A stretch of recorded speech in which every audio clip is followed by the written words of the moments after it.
శివాయ గురవే నమః. మహావాస్తు ప్రేక్షకులకు నమస్కారం అండి. ఈరోజు మనము ఒక మంచి విషయం తెలుసుకుందామండి. ఇదివరకే ఈ వీడియోలో అయితే చేశాను. కానీ ఇంకా కొంతమంది అడుగుతా ఉన్నారని చెప్తా ఉన్నాను. ఈ ప్రహారీ కట్టే విషయంలో చాలామంది ఇప్పటికి కూడా అంటే ఇన్ని వీడియోలు చేసినా కూడా ఇంకా ఈ ప్రహారీ కట్టడం విషయంలో చాలామంది కొన్ని తప్పులు చేస్తా ఉన్నారండి. ఈ ప్రహారీ ఎలా కట్టాలి?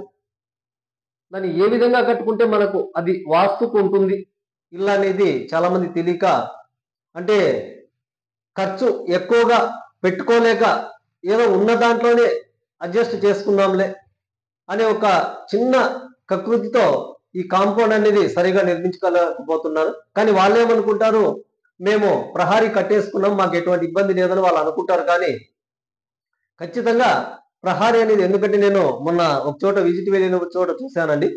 వాళ్ళేమో ప్రహారీ కట్టేసుకున్నామని ఫీల్ లో ఉన్నారు. కానీ అక్కడ ప్రహారీ ఎలా ఉందంటే, ఇది ఇల్లు అనుకుంటే ఈ విధంగా ఉంది, తూర్పు రోడ్ అనుకుంటే ఆ ఇల్లు కూడా తూర్పు రోడ్డుకు సంబంధించింది అండి. ఈ ప్రహారీ ఏం చేశారంటే, వాళ్ళు ఇలా దక్షిణం వైపు అలాగే ఈ పడమర వైపు ప్రహారీ నిర్మించేసుకున్నారు. ఈ తూర్పు వైపు ఉత్తరం వైపు మాత్రం ప్రహారీ నిర్మించుకోలేదు. ఎందుకు నిర్మించుకోలేదంటే, ఇక్కడ తూర్పులో ఒక ఇల్లు ఉంది, అలాగే ఉత్తరంలో ఒక ఇల్లు ఉంది. దీన్ని మాత్రమే వాళ్ళు హద్దుగా చేసుకున్నారు. అంటే ఇంకా ఇక్కడ మనకి కాంపౌండ్ అవసరం లేదు. ఎందుకంటే మనకు ఈ ఇల్లు అడ్డం ఉన్నాయి కదా, మనకి గీట లోపలికి ఎవరు రారు, ఏవి కూడా పశువులు రావు, ఏమీ రావు, ఇంకా మనకి ఇదే ఉంటుంది కదా అనే హద్దుకి ఈ విధంగా కాంపౌండ్ ఆ ఇంటికి ఆనించేశారు. ఈ విధంగా మొత్తం ఈ విధంగా అయిపోయింది. వాళ్ళేమనుకున్నారు, బ్రహ్మాండంగా కాంపౌండ్ కుదిరింది, చాలా తక్కువ ఖర్చులు, అంటే ఓన్లీ ఒక 2 గోడలు మాత్రమే మేము ప్రహారీకి వాడుకున్నాము, ఈ తూర్పులోను ఉత్తరంలో మాకి ప్రహారీ ఖర్చు మిగిలిపోయింది కదా అని వాళ్ళు చాలా సంతోషపడ్డారు. కానీ వాళ్లకు జరిగిన నష్టాలు చూస్తే చాలా భయంకరంగా ఉన్నాయని. ఎందుకంటే వాళ్ళు ఈరోజు ఆ ఇల్లు అమ్మే పరిస్థితిలోకి వచ్చారు. అయినా కూడా వాళ్ళు ఈ కాంపౌండ్ గురించి ఆలోచించలేదు. ఓన్లీ ఇంటి లోపల ఏదో ఉంది, మాకేదో మా టైం బాగలేదు, అందుకే మాకి ఇంటి లోపల వాస్తు సరిగ్గా కుదరలేదు అనే భ్రమలో ఉన్నారు. కానీ ఈ ప్రహారీ గురించి వాళ్ళు ఏమాత్రం ఆలోచించలేదండి. కాబట్టి ఇలా మాత్రం ఎప్పుడు కూడా మీరు ఈ తూర్పు వైపున లేదా ఉత్తరం వైపున ఇల్లు ఉన్నప్పుడు, లేదా వాళ్ళ ప్రహారీ అంటే ఆ ఇంటికి వాళ్ళ యొక్క ప్రహారీ ఉన్నప్పుడు మనకి ప్రహారీ అవసరం లేదనుకోవడం ఇది చాలా అవివేకం అండి. ఎప్పుడు కూడా ఇలా ఆలోచించకండి. ప్రహారీ కట్టే విషయంలో మాత్రం ఖచ్చితంగా తూర్పు వైపున కానీ ఉత్తరం వైపున కానీ ఎటువైపు అయినా సరే ఇల్లులున్ని, వాళ్ళ కాంపౌండ్ ఉంది, కానీ మనకంటూ సపరేటుగా మన కాంపౌండ్ అనేది ఒకటి ఉండి తీరాలి.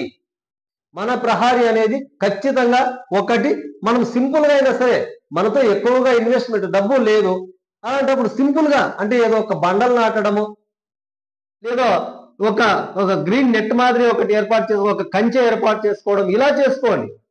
లేదు ఒకవేళ మీకు డబ్బు ఉందనుకోండి, కొంచెం బాగా నీట్గా ఆ ఇటుకలతో కానీ సిమెంట్ పిల్లలతో కానీ లేదా రాతితో కానీ స్టాండర్డ్ గా మీరు అక్కడ ప్రహారీ నిర్మించుకోండి. 4 దిక్కులు కూడా, ఏ దిక్కును కూడా వదులుకోకుండా ఈ 4 దిక్కులు కూడా ఖచ్చితంగా మనకు గేట్ ఎక్కడో వదులుకొని ఆ తర్వాత ఖచ్చితంగా ప్రహారీ నిర్మించుకోండి.